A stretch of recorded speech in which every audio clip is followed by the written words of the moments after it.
2 ദിവസങ്ങൾക്ക് മുൻപ് കൃത്യമായി പറഞ്ഞാൽ ജൂലൈ 30-ാം തീയതി സുബ്ബയ്യൻ എന്ന് പറയുന്ന ഒരാൾ, അയാൾ ഈ പാലക്കാട് തെരുവിൽ പല സ്ഥലങ്ങളിലായൊക്കെ അലഞ്ഞു നടക്കുന്ന ഒരാളാണ്. അയാൾ ഒരു സ്ത്രീയുമായി വരുന്നു. അയാൾ പറഞ്ഞത് താൻ വഴിവക്കിലാണ് ഈ സ്ത്രീയെ കണ്ടത്, ബോധരഹിതയായി കിടക്കുകയായിരുന്നു, അങ്ങനെ ആശുപത്രിയിൽ എത്തിച്ചു എന്നൊക്കെയാണ്. ഡോക്ടർമാർ പരിശോധിച്ചപ്പോൾ ചില അസ്വാഭാവികതകൾ തോന്നി. അവർ പാലക്കാട് സൗത്ത് പോലീസിൽ വിവരമറിയിച്ചു. പോലീസ് ഇവിടെ എത്തി. പോലീസ് എത്തുമ്പോഴൊക്കെ തന്നെ ഇയാൾ പറയുന്ന പല കാര്യങ്ങളിലും അവ്യക്തത തോന്നി. പോലീസിന് ഇയാളൊരു സംശയം തോന്നിയിരുന്നു. മാത്രമല്ല, ഈ വന്ന പാലക്കാട് സൗത്ത് പോലീസ് സ്റ്റേഷനിലെ ഒരു പോലീസ് ഉദ്യോഗസ്ഥൻ മുൻപ് ജോലി ചെയ്ത് ചിറ്റൂരിലാണ്. ചിറ്റൂരിലുണ്ടായിരുന്നപ്പോൾ ഒരു കേസ് ഉണ്ടായിരുന്നു, ഒരു ഗാർഹിക പീഡന കേസിൽ സുബ്ബയ്യൻ പ്രതിയായിരുന്നു. അതുകൊണ്ട് തന്നെ അപ്പോഴൊക്കെ തന്നെ പോലീസിന് ഈ സുബ്ബയ്യനിൽ ഒരു സംശയം ഉണ്ടായിരുന്നു. സുബ്ബയ്യനെ പോകാൻ അനുവദിക്കാതെ പോലീസ് അവിടെ തന്നെ പിടിച്ചു നിർത്തി.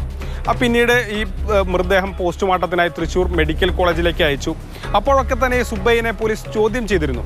അപ്പോഴൊന്നും കൃത്യമായൊരു ഉത്തരം സുബ്ബയ്യനിൽ നിന്ന് ലഭിച്ചില്ല. അയാൾ പറഞ്ഞതൊക്കെയും മറ്റൊരു പുരുഷൻ ഈ സ്ത്രീയോടൊപ്പം ഉണ്ടായിരുന്നു, അയാൾ ഇവരെ മർദ്ദിക്കാറുണ്ടായിരുന്നു, ഞാൻ എന്നോടൊപ്പം വന്നാൽ കാണിച്ചു തരാം, അങ്ങനെയൊക്കെയാണ് പറഞ്ഞത്.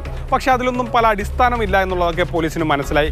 അതിനിടയിലാണ് കഴിഞ്ഞ ദിവസം നിർണായകമായ പോസ്റ്റ്മോർട്ടം റിപ്പോർട്ട് ലഭിച്ചത്. ഈ പോസ്റ്റ്മോർട്ടം റിപ്പോർട്ട് അക്ഷരാർത്ഥത്തിൽ ഉദ്യോഗസ്ഥരെ ഞെട്ടിക്കുന്നതായിരുന്നു.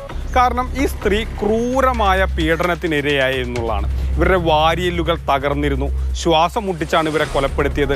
അത്തരത്തിൽ പറഞ്ഞറിയിക്കാൻ പറ്റാത്ത രീതിയിലുള്ള ക്രൂരത ഈ സ്ത്രീയോട് ഒരാൾ കാണിച്ചു എന്നുള്ളതാണ്. ഇവരുടെ ചുണ്ടുകൾ പലതും കടിച്ച് പൊട്ടിച്ച നിലയിലായിരുന്നു. അത്തരം വളരെ ബ്രൂട്ടലി ഇവരെ പീഡിപ്പിക്കപ്പെട്ടിരുന്നു എന്നുള്ള വിവരങ്ങൾ പോലീസിന് ലഭ്യമായി. ഈ പോസ്റ്റ്മോർട്ടം റിപ്പോർട്ടിൽ അതൊക്കെ തന്നെ കൃത്യമായി ഉണ്ടായിരുന്നു. പിന്നീട് ചോദ്യം ചെയ്തപ്പോഴും ആദ്യം ഇയാൾ സത്യമൊന്നും പറഞ്ഞിരുന്നില്ല, ഇയാൾ അറിയില്ല, അങ്ങനെ പലതും പറഞ്ഞ് ഒഴിഞ്ഞു മാറി. ഒടുവിൽ പോലീസ് ഒരു സൂത്രം പ്രയോഗിച്ചു. ഇയാൾ മാത്രമാണ് ഈ സ്ത്രീയുടെ അടുത്തേക്ക് പോയതെന്ന് പല CCTV ക്യാമറകളിൽ നിന്നും ഇവർക്ക് മനസ്സിലായി. മാത്രമല്ല, മറ്റൊരു സ്ത്രീയുടെ മൊഴി നിർണായകമായി. ഒരു സ്ത്രീ പറഞ്ഞു ഈ സുബ്ബയ്യൻ ഈ സ്ത്രീയോടൊപ്പം കണ്ടു എന്നുള്ള പല മൊഴികളും ലഭിച്ചു. അങ്ങനെ പോലീസ് ഏകദേശം ആ സ്ഥലം കണക്കാക്കി ഒരു നുണ പറഞ്ഞു. നീ ഈ സ്ത്രീയോടൊപ്പം പോകുന്ന CCTV ദൃശ്യങ്ങൾ കിട്ടിയിട്ടുണ്ട്, കൊണ്ടുവരുന്ന CCTV ദൃശ്യങ്ങൾ ലഭിച്ചിട്ടുണ്ട് എന്നുള്ളൊരു നുണ വെറുതെ പോലീസ് ഇയാളോട് സുബ്ബയ്യനോട് പറഞ്ഞു. അതിൽ സുബ്ബയ്യൻ യഥാർത്ഥത്തിൽ അക്ഷരാർത്ഥത്തിൽ വീണു.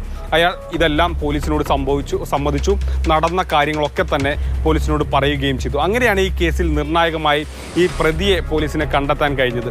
പക്ഷേ ഇതിൽ ഏറ്റവും കാണേണ്ട ഒരു കാര്യം, വളരെ ക്രൂരമായിട്ടാണ് ആ സ്ത്രീയെ അയാൾ പീഡിപ്പിച്ചത്. വാരിയല്ലുകൾക്ക് പൊട്ടലുണ്ട്, ഏകദേശം 80-ലധികം മുറിവുകൾ പല സ്ഥലങ്ങളിലായി ഈ സ്ത്രീയുടെ ശരീരത്തിൽ ഉണ്ടാക്കിയിട്ടുണ്ട്. അത്രമാത്രം അതിക്രൂരമായൊരു പീഡനമാണ് അവിടെ നടന്നത്. പാലക്കാട് നഗരത്തെ തന്നെ അക്ഷരാർത്ഥത്തിൽ ഞെട്ടിക്കുന്ന ഒരു സംഭവമായി ഇത് മാറി.